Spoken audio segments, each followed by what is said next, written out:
Lot number 202.1 is a 1931 Ford Model A convertible. Rumble seat in the back, 4-cylinder engine, 3-speed transmission, recent restoration, just serviced a few miles ago. The Millers restored this car themselves, and they said it's one of the nicest Ford trucks they have ever driven. Absolutely, a stunning Model A, and it's here for sale, 7 and 50, and now 50,000, and now 40, and now 40,000, and now 40, and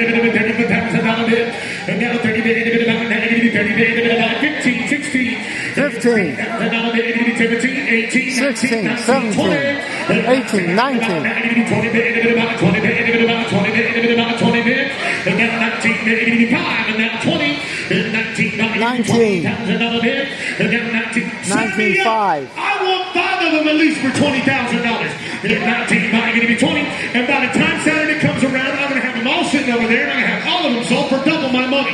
And 19, going to be 20. And 19, going to be 20,000 rolling. And 19, going to be 20 here.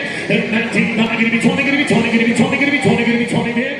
John, stop it. You shouldn't be sitting there discussing anything else other than what I'm going to bid on the car.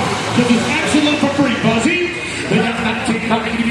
Oh, I see how it is going to Chick-fil-A don't even get the auctioneers anything. Now that's fine. You see it right in front of me. Even right in front of me. And you got your kids going to sit? And that 19, you realize I'm 6'3", 250 pounds, right? Kids girl's not going to do much. And that, no, don't. Whatever he's drinking, I don't want it. I guarantee you it's spiked. And 19, going to be 20. And then 19.5. The bid goes on that one, ladies and gentlemen. 19.5, no sold.